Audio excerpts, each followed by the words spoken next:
कि हम जिनकी शरण में आए हैं वो सर्वज्ञ हैं। सर्वज्ञ माने वो हमारे दिल की बात को जानते हैं।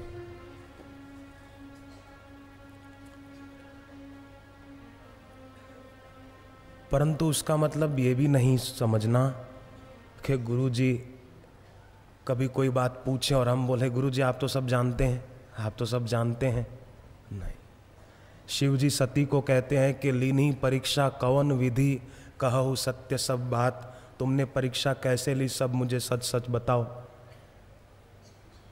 तो क्या शिव जी अंतर्यामी नहीं है? शिव जी नहीं जानते थे परीक्षा कैसे ली, तो फिर क्यों कह रहे हैं? पर उस समय सती झूठ बोल गई, फिर शिव जी ने ध्यान में देख लिया कि कैसे ली थी परीक्षा। तो एक बात ये याद रखें, पर कभी वो कहें तो फिर हम अपनी तरफ से बात शुरू करें। वो सर्वज्ञ हैं, मेरे दिल की बातों को जानते हैं।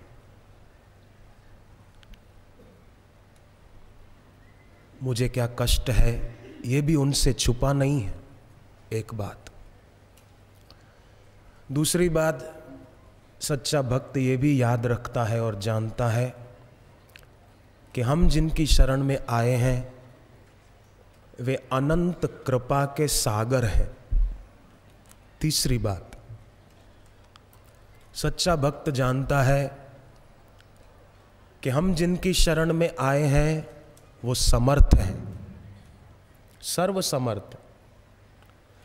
सर्वज्ञ होने से हमारे दिल की जीवन की बातों को जानते हैं, समर्थ होने से उनको वो पूरा कर सकते हैं। होता है ना, कितने निसंतानों को संतान मिली। मुझे यहाँ लुधियाना से ही एक चिट्ठी आई थी, नाम उस भाई ने अपना अजय लिखा था। अब बोले मैंने दीक्षा नहीं ली थी, मैं जाता था आश्रम और यहाँ तो कुटीर की ही परिक्रमा करते हैं ना साधक, रविवार को, गुरुवार को या पूनम को हाथ पैर धोकर जाते हैं, कुटिया की परिक्रमा करते हैं, यहाँ के भक्तों को पता है। बोले शादी के 10 साल हुए थे, हमको संतान नहीं थी, तो मैंने कुटीर की परिक्रमा करके प्रार्थना की कि आपकी कृपा होगी तो हमारे घर झूला बंधेगा और बालक होगा। तो बोले सचमुच कुटीर की परिक्रमा करने से हमारी प्रार्थना गुरुजी ने सुनी और बेटा हुआ। और बेटे का नाम उसने पोस्ट कार्ड में लिखा था कि ऋषि प्रसाद रखा था हमने, गुरुजी के आशीर्वाद से आया। तो देखो, सर्वज्ञ हैं, जानते हैं, समर्थ हैं, पूरा करने में समर्थ है, वो सक्षम है। और अनंत कृपा सिंधु है, माने वो हमारे दोषों की ओर ध्यान नहीं देते हैं। मैं पहले गौशाला में सेवा करता था ना, तो देखता था जब बछड़ा जन्मता, अब गौशाला में हूँ, सेवा करनी है, तो बछड़ा जन्मा तो गाय ऐसा नहीं बोलती कि जाओ नहा धोकर आओ फिर तुमको दूध पिलाऊं। गाय खुद उसकी गंदगी को चाट जाती और उसको दूध पिलाती।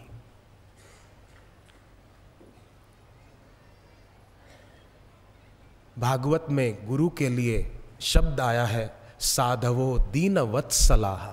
वत्सला गाय को कहते हैं, बछड़े को जन्म दिया है और उसकी गंदगी खुद चाट गई। ऐसे ही सदगुरु साधवो दीन वत्सला, वो हमारे दोषों को हमें दीक्षा देकर, ज्ञान देकर उन दोषों से हमें मुक्त कर देते हैं, शुद्ध करते हैं।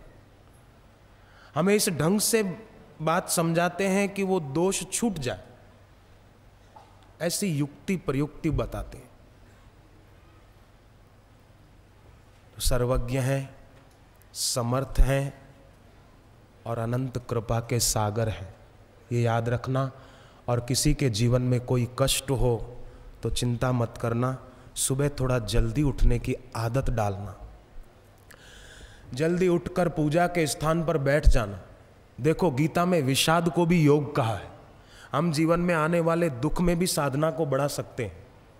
अर्जुन को दुख हो रहा था ना,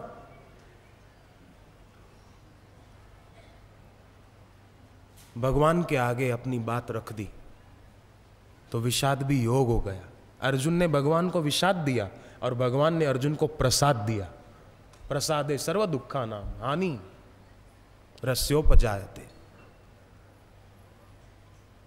तो हम सुबह जल्दी उठे, हाथ मुंह धोकर शांत बैठ गए, पूरब की ओर मुख करके। मानसिक थोड़ा जप किया, फिर शांत। मन में इधर उधर का कोई ख्याल आए, फिर जप थोड़ा, फिर शांत। ऐसा जितना अधिक करेंगे। फिर नहाकर थोड़ी देर ये करके फिर स्नान कर लिया, पूजा के स्थान पर दिया जला दिया, थोड़ी देर गुरु जी के चित्र पर एकटक ध्यान केंद्रित किया। जालंधर समिति के लोग आए होंगे, बैठे होंगे यहाँ, हैं जालंधर के भक्त बैठे हैं, कई हैं। तो मैं जालंधर गया था, तब वहाँ एक भाई के घर गया, जाना हुआ था। उनका ट्रैवल्स का काम है, उनका नाम भी अच्छा था, याद था मुझे।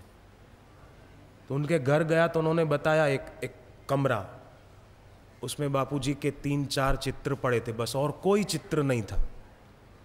उस कमरे में जाते ही मुझे भी हो गया कि मैं बैठूं यहाँ पर थोड़ी देर, पर समय नहीं था, मुझे जाना था।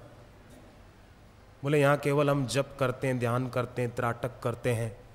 और जब दीक्षा ली थी तब बोले हमारे पास 25 लग्जरी बसें थी, और तब ये 2 साल पहले की बात है करीब, उन्होंने बताया कि अब हमारे पास 58 लग्जरी बसें हैं अपनी, 25 से 58 तक पहुँचे। अब शायद और भी गति की होगी। प्रीतम ट्रैवल्स, हाँ प्रीतम ट्रैवल्स। तो तब उन्होंने 58 बताया, 25 से 58 तक। परमार्थिक उन्नति होती है तो व्यवहारिक उन्नति भी होती है, इसमें शंका नहीं।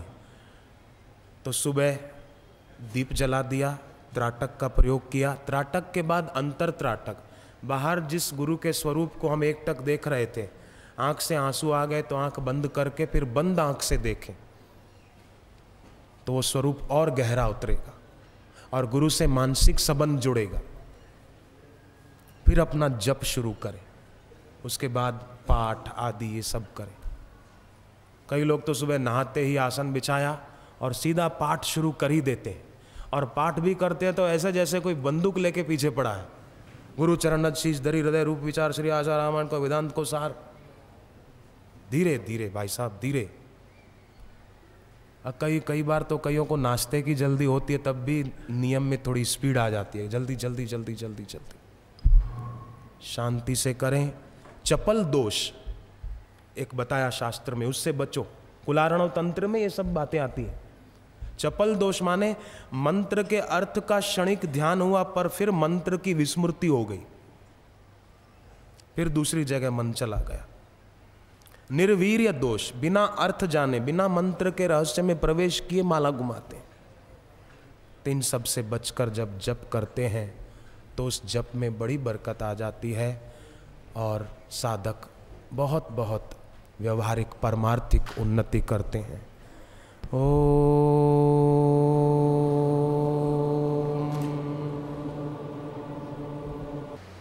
गफलत में न गंवाइए सुंदर मानुष देह। कोई सोचते हैं अपने को क्या जरूरत है। कई लोग तो ऐसा भी बोलते हैं कि अपना कर्म कुशलता से करो, ये दीक्षा लेने की और सत्संग में जाने की और माला लेकर जप करने की क्या जरूरत है। अपना काम ठीक से करो, ईमानदारी से करो, बस भक्ति की जरूरत नहीं है। फिर गीता के अनुसार तर्क भी देते हैं, स्वकर्मणा तमभ्यर्च्यम सिद्धिम विन्दति मानवः। लोग तर्क देना हो तो बहुत तरह तरह से देते हैं, परंतु कर्ण के जीवन से शिक्षा मिलती है कि कर्ण ने जीवन में कई सद्गुणों को अपनाया था, भक्ति के पक्ष को अस्वीकार कर गया और भगवान की बात ठुकरा दी। परिणाम ये आया कि दानवीर, क्षमाशील, संयमशील, सब सद्गुण उसमें होते हुए भी भगवान का कोप भाजन बना और युद्ध भूमि में मारा गया। नहीं तो पांडवों के भाई थे वो, सूर्य के अंश से पैदा हुए थे, परंतु गुरु का अनादर, भगवान की बात का अनादर, कर्ण बेचारे इतने जितने अर्जुन भगवान के दिल में जगह बना पाए उतने वो नहीं बना पाए। तो जो लोग ऐसा बोलते हैं कि अपना कर्म ईमानदारी से कुशलता से करो, जबकि दीक्षा की भक्ति की कोई ज़रूरत नहीं है, तो वे लोग सचमुच धोखे में हैं। ऐसे लोगों के लिए भगवान कहते हैं आसुरी योनि मापन्ना, आसुरी योनि में उनको जाना पड़ेगा।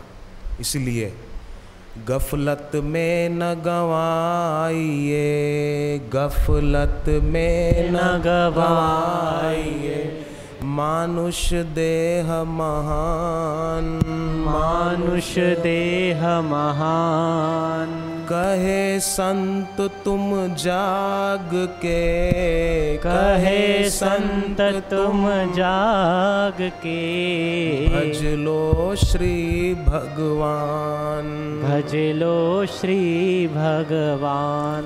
सोए अविद्या नींद में, सोए अविद्या नींद में। कहे संत बहुकाल, कहे संत बहुकाल। अब तो गफलत छोड़ के, अब तो गफलत छोड़ के, सुमिरो दीन दयाल, सुमिरो दीन दयाल। अब तो गफलत छोड़ के, जिनको दीक्षा मिल जाती है, गुरु मंत्र मिल जाता है, उनके मन में सदैव ये भावना रहती है कि भगवान की, गुरु की अनंत शक्ति वो सदा मेरे साथ है और मेरी सहायता करती है, इसलिए अब मैं कभी भी असफल नहीं हो सकता। जिनको गुरु से दीक्षा मिल जाती है, उनके मन में ये विश्वास बैठ जाता है कि मैं किसी भी कठिन से कठिन काम को आसानी से कर सकता हूँ, क्योंकि मेरे पीछे एक बल है, समर्थ का सहारा है। जिनको दीक्षा मिल जाती है, उनके हृदय में सदैव ये भाव बना रहता है कि मेरा हृदय सदा सुखपूर्ण है, उसमें दुख आ नहीं सकता। मेरा हृदय सदा पवित्र है, उसमें गंदगी, विकार, वासना आ नहीं सकते। मेरा हृदय भगवत आश्रित है, उसमें ईर्ष्या, जलन ये हो नहीं सकते। मेरा हृदय सदैव मेरे इष्ट का सुमिरन करता है, उसमें डर, शोक, विषाद ये आ नहीं सकते। एक एडिशनल कलेक्टर ने दीक्षा ली, तो बापूजी ने कहा कि क्या तुम एडिशनल कलेक्टर बनो। तो मंत्र जप तो करते थे, वो फिर कलेक्टर बने। कलेक्टर से भी फिर प्रमोशन होते होते एक्साइज विभाग के डायरेक्टर जनरल के पद पर पहुंचे। अभी कुछ समय पहले वो रिटायर्ड हुए। दूसरे एक वकील आए थे राजस्थान जोधपुर से, सूरत के आश्रम में। वो कहने लगे बापू आपके आशीर्वाद से मैं वकील बन गया हूँ। बापू ने कहा क्या वकील बने तो क्या किया? जज बनो, जज, न्यायाधीश बनो। बोले जो आज्ञा। तो सूरत के आश्रम में जहाँ बापूजी ने शक्तिपात किया, वहाँ वट वृक्ष की परिक्रमा करके गए और जो एक दो परीक्षा देनी थी वो दी। अभी वो जज हैं। तो व्यवहारिक उन्नति भी कितनी होती है। तो देखो गुरुदेव जो बात कहते हैं या दीक्षा में जो सीख देते हैं, उन बातों को सीखना नहीं है, ध्यान देना। गुरु की बातों को सीखना नहीं है, अपितु स्वयं के द्वारा स्वीकार करना है। क्योंकि सीखी हुई बात की विस्मृति हो सकती है, व्यक्ति भूल सकता है, परंतु अपने द्वारा स्वीकार की हुई बात को कभी भूल नहीं सकते। इसलिए सीखना नहीं, स्वीकार करना कि मेरे गुरुदेव जो कह रहे हैं वो सत्य है। ऋग्वेद यजुर्वेद, ऋग्वेद यजुर्वेद, सामवेद अथर्णवः, सामवेद अथर्णवः, ब्रह्मवाक्यं सदा सत्यं, ब्रह्मवाक्यं सदा सत्यं, नश्यन्ति तव शत्रवः, नश्यन्ति तव शत्रवः। जैसे ऋग्वेद, यजुर्वेद, सामवेद, अथर्ववेद, इनके वचन क्या हैं? बोले ब्रह्म वाक्यम, सदा सत्यम, वो सदा सत्य है। ऐसे ही गुरु के वचन भी सदा सत्य हैं, क्योंकि गुरु की वाणी वो वेद वाणी, उनको स्वीकार कर ले बस। एक बहन आई, कहा बापू मेरे पति की महीने 20,000 रुपए की नौकरी थी, छूट गई। बापू ने कहा तू चिंता मत कर, छोड़ इन सब बीती हुई बातों को, अतीत को याद करके वर्तमान को शोकातुर मत बना। जो बीत गई सो बीत गई, बीती ताही बिसार दे, अब आगे की सुधि ले। बापूजी ने उसे समझाया कि बेटी, जो संसार के सम्मुख होता है, संसार उसे अपना दास बना लेता है, और जो भगवान के सम्मुख होता है तो भगवान उसके दास हो जाते हैं। तू भगवान के सम्मुख हुई है, तू सत्संग में आई है, सत्संग में आना ये भगवान के सम्मुख होना है। अब तू चिंता काहे करती है, अब तू निश्चिंत रह। भागवत का वचन है 9वें अध्याय का, भगवान विष्णु कहते हैं दुर्वासा ऋषि को, जब अम्बरीश को मारने के लिए दुर्वासा ने कृत्या छोड़ी, तब भगवान का सुदर्शन चक्र ने दुर्वासा की कृत्या का नाश कर दिया। अब दुर्वासा को मारने के लिए सुदर्शन पीछे पड़ा। दुर्वासा ऋषि भागते भागते भगवान विष्णु के चरणों में गिर पड़े। वही भगवान विष्णु जिनकी छाती में भृगु ऋषि ने लात मार दी थी, तो भगवान विष्णु उनकी पगचंपी कर रहे थे, आपको चोट तो नहीं लगी, हमारा दिल तो कठोर है। और वही भगवान दुर्वासा उनके पैरों में पड़े हैं, फिर भी उनको उठाते तक नहीं, और बोलते हैं कि सुदर्शन मेरे कहने से नहीं रुकेगा, क्योंकि मैं तो मेरे भक्त के अधीन हूं। फिर से इस बात को पक्का कर लें, जो संसार के सन्मुख होता है, संसार उसको अपना दास बना लेता है, और जो भगवान के गुरु के सन्मुख होता है, तो भगवान दुर्वासा को कहते हैं अहम भक्त पराधीन या अस्वतंत्र इव द्विज। मैं तो मेरे भक्तों के अधीन हूं, मैं स्वतंत्र नहीं हूं। तो मेरा सुदर्शन भी मेरे कहने में नहीं है, वो अम्बरीश के कहने में है। तुम अम्बरीश के पास जाओ तो वो रुकेगा, और रुका। एक व्यक्ति ने बताया, मुझे उनकी बात बड़ी अच्छी लगी। वो रहते हैं मध्य प्रदेश के छिंदवाड़ा शहर में, कलेक्टर ऑफिस में काम करते थे। तो वो छिंदवाड़ा के कलेक्टर ऑफिस में काम करने वाले ऋषि राम, उनका नाम, आए शिविर में 6 दिन रहे। फिर कलेक्टर ऑफिस में गए तो कलेक्टर पद का मद था, धमकाने लगे कि बड़े आए भक्त सत्संग में जाते हैं, कभी शिविर में जाते हैं, तुम्हारा ट्रांसफ़र कर देंगे, तब पता चलेगा। उन्होंने कहा साहब आपकी जो मर्जी, मैं कोई गलत काम करने तो गया नहीं था, करना है तो कर दो, आप बड़े हैं। बोले ठीक है। वो तो घर आकर मजे से सो गए। चिंता क्यों करना, चिंता करने से किसी का काम बना नहीं है। फौला दी है बाहें, हम चाहें तो पैदा कर सकते हैं चट्टान में राहें। बाहों से तो बनेगी बिगड़ी हुई बात, पर आहों से बिगड़ जाएगी बनी बनाई बात। आहें मतलब जब देखो तब चिंता चिंता चिंता, बिगड़ जाएगी बात। मजे से सो गए, सुबह जल्दी उठे, अपना जप किया, ध्यान किया, पाठ किया। ऑफिस गए तो दोस्तों ने कहा मिठाई खाओ। बोले मेरा ट्रांसफ़र हो रहा है और तुम मिठाई खिला रहे हो। बोले पहले खाओ तो सही, फिर तुमको बताते हैं। उसने खाया टुकड़ा।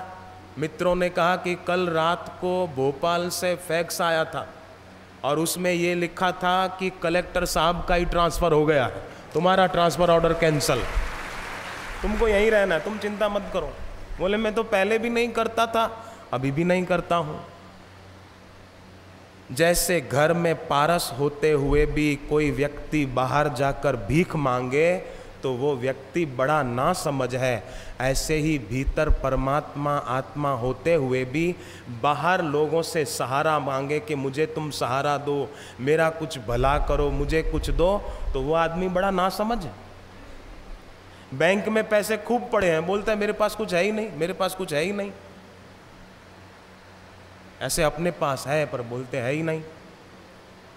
और बाहर ढूंढते हैं, बाहर सुख मिलता नहीं। गुरुदेव कहते हैं भीतर सुख का दरिया लहरा रहा है, पर भीतर झांकते नहीं, गुरु की बात पर ध्यान देते नहीं, या देते हैं तो फिर कोई कुछ और अर्थ कर लेते हैं। प्लेटफॉर्म पर बहुत लोग खड़े थे स्टेशन पर, इतने में वो माइक में घोषणा हुई कि फलानी train Jammu Tawi superfast express platform number 1 पर आ रही है। तो एक आदमी जहां खड़ा था वहां से उतर के पटरियों पे जाके खड़ा हो गया। तो उसके साथी ने कहा कि ट्रेन आ रही है, अभी सुना नहीं, घोषणा हुई जम्मू तवी एक्सप्रेस 1 नंबर के प्लेटफॉर्म पर आ रही है, और तू पटरियों पे जाके क्यों खड़ा हो गया? बोले मैंने घोषणा सुनी इसीलिए यहाँ खड़ा हूँ।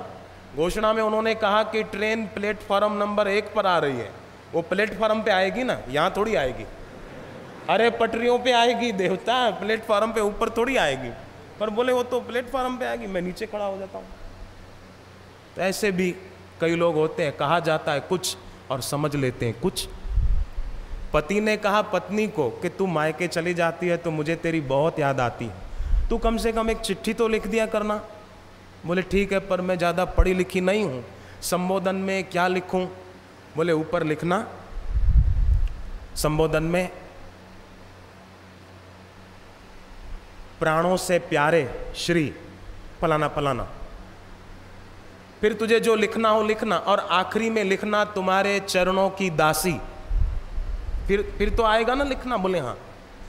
पत्नी थोड़े दिन के बाद मायके गई, याद आया पति ने कहा था चिट्ठी लिखना, याद आई चिट्ठी लिखने बैठी। तो अब संबोधन में क्या पति ने कहा था, क्या लिखूं पता नहीं, भूल गई। चाय पीती होगी खूब शायद, हाँ बोले याद आया, लिखा ऊपर संबोधन, चरणों के दास श्री।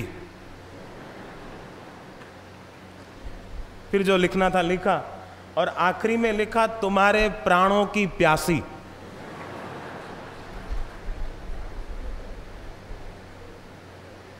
गुरु की वाणी को जो सीखता नहीं पर स्वीकार कर लेता है, सतवचन, गुरु का वचन सतवचन, सतवचन। मैंने वो बहन की बात अधूरी छोड़ी। बापू ने कहा तू चिंता मत कर, जो संसार के सन्मुख होता है संसार उसको दास बनाता है, जो ईश्वर के सन्मुख होता है ईश्वर उसका दास बन जाता है, तू जप कर। उसने बाद में दीक्षा ली, पति को दिलाई। अभी उस बहन के पति महीने 53-55 हज़ार की किसी बड़ी कंपनी में सर्विस करते हैं। अभी हरिद्वार में आए भी थे पूनम पर, वो पूनम व्रतधारी भी हैं। तो व्यक्ति को चाहिए कि अपने जीवन की सारी चिंताओं को आग लगाकर निश्चिंत नारायण की शरण हो जाए। सेठ बैठे थे घर में, बेटा बाहर बैठा मिठाई खा रहा था। एक गरीब लड़का आया सेठ के बेटे के पास, बोले थोड़ी मिठाई मुझे भी दो, भूख लगी। लड़का बोला सेठ का नहीं मैं नहीं दूंगा, ये मेरे लिए है। बोले थोड़ी मुझे भी दे दे, नहीं दूंगा। सेठ आवाज सुनकर बाहर आए और कहा कि बेटे दे देना, बच्चा मांग रहा है, तू क्यों मना करता है? बोले नहीं पिताजी ये तो मेरे लिए, मैं खाऊंगा। बोले बेटे मैं तुझे इससे भी ज्यादा और बढ़िया मिठाई ला दूंगा, तू इसको दे दे। तुझे पता नहीं तू किसका बेटा है, इतनी सी मिठाई के लिए तू रो रहा है, तू मेरा बेटा है, दे दे। अब बच्चे को पता नहीं कि मैं किसका बेटा हूं और मेरा बाप मुझे कितना कुछ दे सकता है। ऐसे ही साधक को शायद पता नहीं कि मेरे गुरु कौन है, तभी साधक चिंता करता है। अगर समझ ले अपने गुरु की महिमा को तो चिंता का जीवन में कोई स्थान नहीं, कोई स्थान नहीं है। उस साधक के जीवन में कामना और वासना का भी कोई स्थान नहीं। साधक जानते हैं कि सांसारिक सुखों की, भोगों की कामना वो किसी अभ्यास से नहीं मिटती है, अपितु परमार्थिक सुख मिलने से वासना मिट जाती है। और परमार्थिक सुख कैसे मिलता है?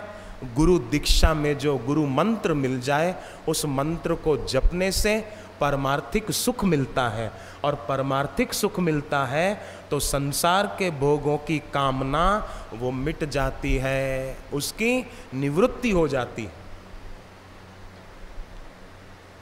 इसीलिए भगवान श्री कृष्ण ने वैदिक दीक्षा की महिमा गाते हुए भागवत जी में उद्धव जी को कहा, यात्रा बलि विधानम च, यात्रा बलि विधानम च, सर्ववार्षिक पर्वसु।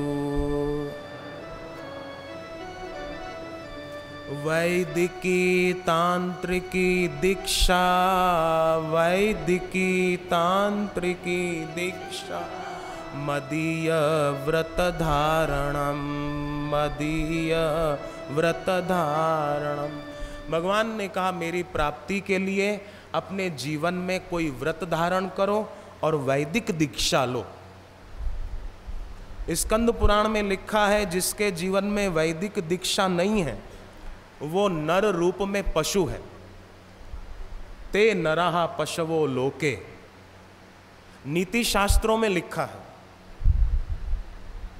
नीति शास्त्र, ये शाम न विद्या न तपो न दानम, ज्ञानम न शीलम न गुणो न धर्म, ते मर्त्यलोके भुवि भार भूता, मनुष्य रूपेण मृगाश्चरन्ति। वो मनुष्य रूप में मृग है, माने पशु। मुझे एक साधक की बात बहुत अच्छी लगती है, मैंने कई जगह बताई। आप यहाँ कहीं पहली बार आए हैं इसलिए बात जरूर बताऊंगा। मुझे बहुत अच्छी लगी वो बात कि महाराष्ट्र राज्य में जलगांव शहर है। जलगांव शहर में किराने की दुकान है एक सेठ की, होलसेल की। सेठ का नाम बालकृष्ण अग्रवाल। दीक्षा नहीं ली थी तब उन्होंने एक तस्वीर बापूजी की अपनी दुकान में लगा रखी थी। श्रद्धा थी, टीवी पर सत्संग सुनते थे। एक दिन उनकी दुकान पर कोई एक अनजान व्यक्ति आया और जो ही वो व्यक्ति दुकान में आया तो सामने जो गुरुदेव का स्वरूप था उसको देखता रहा। सेठ ने कहा भाई तुमको क्या चाहिए बोलो। वो बोले ही नहीं। सेठ को देखे, फिर बापूजी की तस्वीर को देखे, फिर सेठ को देखे, आखिर वो व्यक्ति चला गया। 1 घंटे के बाद उसने फोन किया कि सेठ जी, बोले हाँ मैं फलाना व्यक्ति 1 घंटे पहले आपकी दुकान पर आया था। बोले हाँ आए थे, और तुमने कुछ लिया नहीं, क्या बात हुई? उसने कहा मैं लेने के लिए तो आया था पर जो लेने आया था वो लेने की हिम्मत नहीं हुई। बोले ऐसा तो क्या लेने आए थे कि उसको लेने की हिम्मत नहीं हुई? उसने कहा सेठ जी मुझे सुपारी मिली थी आपका खून करने के लिए, मैं बंदूक लेकर आया था। सेठ तो कांपने लगा। बोले फिर? बोले आपने अपनी दुकान पर जिन महाराज जी की तस्वीर लगाई थी वो महाराज मुझे तस्वीर में से बड़ी बड़ी आंखें दिखाकर कह रहे थे खबरदार जो बंदूक बाहर निकाली तूने, खबरदार जो बंदूक निकाली तो मत निकालना। और बोले मैंने कोशिश की कि महाराज जी की तस्वीर पर से नज़र हटाकर बंदूक निकालूं और गोली मार दूं, पर फिर महाराज जी मेरा ध्यान अपनी ओर खींचते और कहते खबरदार बंदूक निकाली तो। बोले मैं नहीं निकाल पाया और लौट आया। सेठ जी इतना तो बताओ जिनकी तस्वीर की आंखों में इतना दम है तो उनमें कितना होगा? और सेठ ने उसके बाद आकर के मंत्र दीक्षा ले ली और अभी भी उनकी दुकान वो वहीं है। अब जलगांव महाराष्ट्र में समिति में सेवा भी करते हैं। तो जिनको दीक्षा मिल जाती है उनके जीवन में ये सब आ जाता है। जिनके जीवन में श्रद्धा होती है उनके जीवन में शांति बिना बुलाए आ जाती है। उनके मन में से भोगों की चाह मिट जाती है। सुख और दुख उनको स्वप्ने जैसे लगते हैं। या तो वो भगवान का प्रसाद मानते हैं, सुख भी प्रसाद है। जैसे मंदिर में भोग लगते हैं, 56 भोग प्रसाद में लगाते हैं लोग, वृंदावन में इधर उधर आपने देखा सुना होगा। तो उसमें केवल मिठाई ही मिठाई नहीं होती, करेले की सब्जी भी होती है, या कुछ नमकीन भी होता है ना। प्रसाद बंटता है तो फिर नमकीन भी आ जाता है, प्रसाद में मीठा भी आ जाता है। ऐसे ही सुख आया तो वो भी मीठा है प्रसाद, और कुछ दुख आया तो समझो करेले आए हैं या कुछ नमकीन आ गया। डरना नहीं, सुख दुख दोनों है प्रभु की प्रसादी। ध्यान दें, सुख दुख दोनों है प्रभु की प्रसादी, इतना जो समझे उसकी सदा है समाधि। ताली नहीं बजाओ, ताली नहीं, समझो। सुख दुख दोनों है प्रभु की प्रसादी, इतना जो समझे उसकी सदा है समाधि। गुजराती में एक कहावत है, गुजराती बोली में, तक माने अवसर, मौका। तक तकदीर थी मळे छे, अवसर सौभाग्य से मिलता है, इस मनुष्य देह का, सत्संग में आने का, गुरु से दीक्षा पाने का। तक तकदीर थी मळे छे, तकरार मां गुमावशो नहीं। मतलब ये मानव जन्म इधर उधर की बातों में, वैर जहर में, झगड़ने में गंवाना नहीं, काम क्रोध में बिताना नहीं। क्रोध ने तो क्या किया पता है, लोगों का क्या बिगाड़ा। क्रोध ने रुलाया, मार्ग से रुलाया, निरर्थक सीना तान कर फुलाया। क्रोधी के दिल में प्रीत नहीं, क्रोधी की कभी भी होती जीत नहीं। कामी क्रोधी कोई जीत नहीं। इसलिए मन और इंद्रियों में शासन करने में जो असमर्थ होते हैं, वे गुरु की शरण लेकर गुरु के अनुशासन में रहते हैं और अपने मन तथा इंद्रियों को अनुशासित करने में फिर सफल हो जाते हैं। उनका जीवन विकास की ओर अग्रसर होता है, बाकी के लोगों का जीवन विनाश की ओर अग्रसर होता है। तो हमारे हाथ की बात है, हम अपना जीवन अधोमुखी करें कि ऊर्ध्वमुखी करें, ये हमारे हाथ में। ये लुधियाना आश्रम है ना, साहनेवाल आश्रम, यहाँ पर बाल संस्कार केंद्र चलता है। तो बाल संस्कार केंद्र में आने वाली एक बच्ची ने बताया कि यहाँ पर आश्रम में, उसकी चिट्ठी है मेरे पास, लिखा है कि मैं बाल संस्कार केंद्र की बच्ची हूँ, मेरा नाम मीनाक्षी है, उम्र 14 साल है। लुधियाना आश्रम में शिवरात्रि के पर्व पर हमारे पूरे परिवार ने बापूजी से दीक्षा ली। हम सब ने फिर ध्यान भजन शुरू किया और घर के आंगन में तुलसी लगाई। कुछ ही दिनों में चमत्कार हुआ। जहाँ तुलसी लगाई थी बराबर उसके पीछे दीवार पर पूज्य बापूजी की फोटो अपने आप बन गई और वह तुलसी के पास फोटो से भी ऊपर तक फैल गई। इसकी फोटो भी मेरे पास भेजी, मैंने देखी वो फोटो। हम बापूजी के बहुत बहुत आभारी हैं कि बापूजी मूर्त के रूप में हमारे साथ हमारे घर पर ही रहते हैं। और वो फोटो में मैंने देखा बराबर गुरुजी की आकृति दीवार में उभरी हुई है।